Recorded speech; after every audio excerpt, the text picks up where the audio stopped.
So, Nintendo Switch game key cards. Here's my thing. Um, I don't hate them, but I'd rather not have them. And here are some reasons why. Basically, the game key card is being used as an alternative to a physical game and an alternative to a digital code in a box. So basically, if you're a physical game card collector for Nintendo Switch and you like games that have the entire game on the physical card, you don't like this thing because it basically has no information on the card. And if you are a digital collector, you're probably like, well, I was collecting my games digitally, and now this game basically is tied to a cartridge. Because when you buy something digitally, you have the convenience of it basically being, just one click on your screen. You click on the icon. You don't have to put anything in. You don't have to do anything. Obviously, you have to download something. But so it's basically, if you there are two people for you, either a digital person or you are a physical card person. And if you're a physical card person, you don't like this because it doesn't have all the information on the card. If you're a digital person, you don't like this because now you have a physical card. So now you have to always have that physical card to use it. So basically, I don't see it being, they're trying to appease the developers and the publishers that basically were before they were selling games that had a little information on the cart, and then you had to download the rest of it, and people basically did not like that. They did not like the fact that you had games that you would buy, and the games would say, oh, download required. And people always shied away from those games. So for some reason they were like, oh, well, let's just, go all in or nothing, because people don't like the download part of a game anyway. So let's just make them download the whole thing. But it also may be a thing because the rumor has it, this isn't official, that there's only two types of cartridges available, either the game key card that holds no information except for a launcher that you could just basically download the game, or a 64 gigabyte card. Now that may be because games are going to be larger file sizes, going forward in the future with the increased graphics and sound that is going onto cartridges that takes up most of the room. So they probably figured that instead of, having a bunch of different cartridges and then developers not wanting to opt in, they would just say, listen, you either go with the 64 gigabyte, which is the biggest one for everything, or you're going to go with the game key card that has no information on it. And so, I think actually something I was thinking about, the Nintendo Switch, when it comes to, first party games. People buy Nintendo systems for Nintendo games first party. That is when that's the only place you can get that stuff is on a Nintendo system. So the thing about a Nintendo system is that usually third party games, for the most part, on Nintendo Switch 1, a lot of people didn't buy it because it wasn't the best experience usually, unless you really wanted that portable aspect that the Nintendo Switch only offered at the time. But now with the rise of the PC handhelds, a lot of third party games are offered on PC handhelds as an alternative. But the thing is what I was thinking is the thing that really made Nintendo Switch a great place. I mean, because I looking at my collection, I have a lot of games that I've purchased on Nintendo Switch over the years. I mean, except for the first party Nintendo games, the stuff I really bought on third parties were smaller, like niche, almost like indie like games.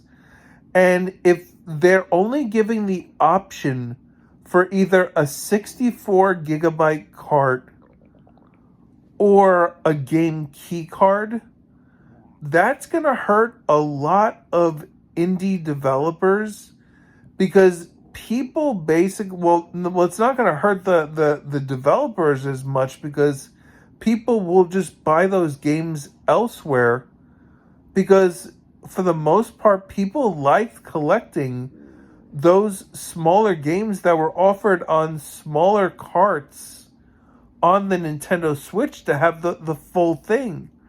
I mean, if you're basically pushing your audience that was collecting games that were basically if they bought a third party game on Nintendo Switch, it was usually a smaller indie that didn't have a compromise between the Nintendo Switch version and maybe like a PlayStation or an Xbox version.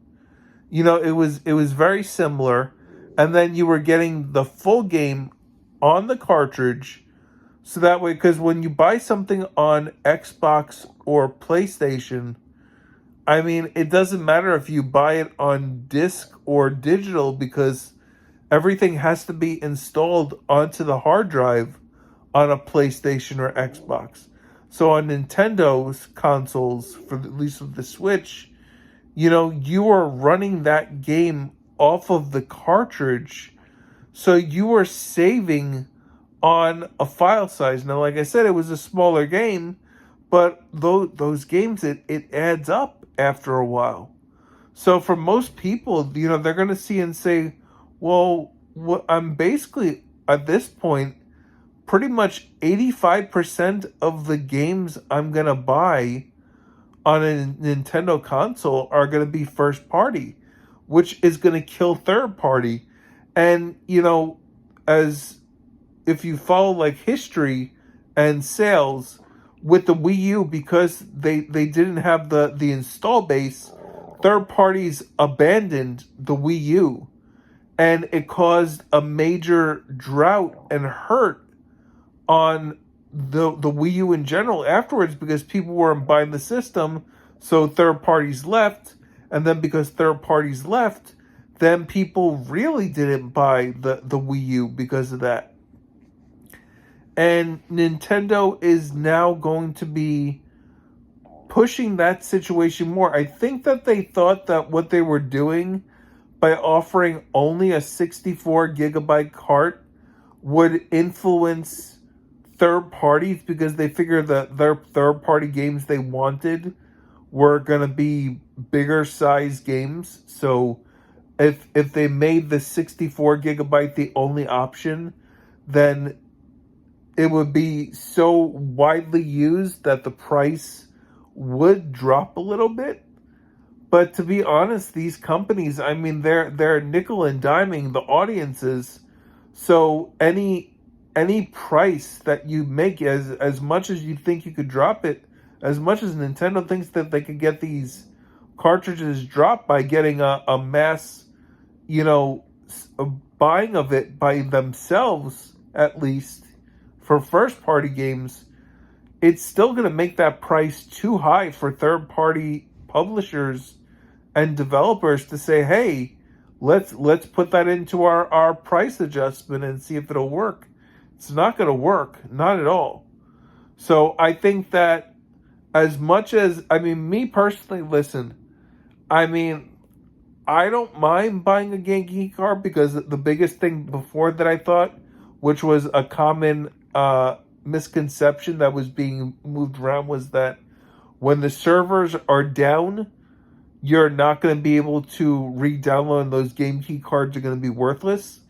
But the Wii system that closed the shop many years ago, you can still download your Wii purchases. It's just once the shops are closed, you can't purchase anything new. But usually your purchases can be re-downloaded.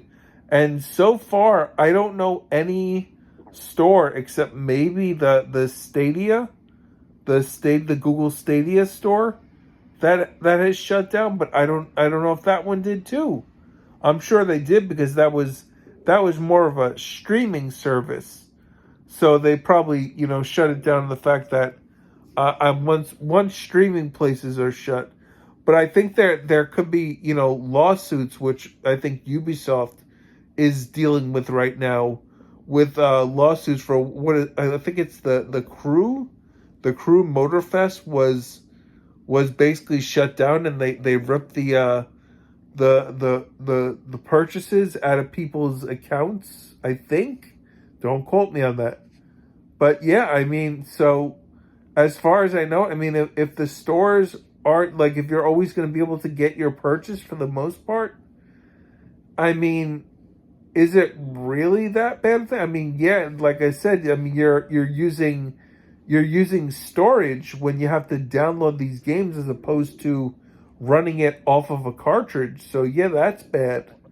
That's gonna eat into your cost and whatnot and what you gotta do. But I mean, to me, I mean, game key cards aren't that bad. But I could see that for a lot of people who like to buy and collect, especially companies like Limited Run Games. I mean, they're already selling. Was it Raidu Remastered? Is already a game key card. And I said to myself, if Limited Run starts selling game key cards, although I think they stated officially that anything that is a numbered release by Limited Run will not be a game key card, but things that are from like third party publishers, sellers on their site, those things can be game key cards. So I mean, yeah, I mean these are my thoughts on game key cards. Like I said, I'm not a fan, but I also don't hate them. But I do see something that I think people don't realize is that Nintendo Switch, for third-party games that they sold lots of indies, and it was basically like indies that were selling on the system. And if they don't have a smaller card available for indie developers definitely cannot afford to put into their cost the 64 gigabyte card. And people are not going to want to buy a game key card for an indie game.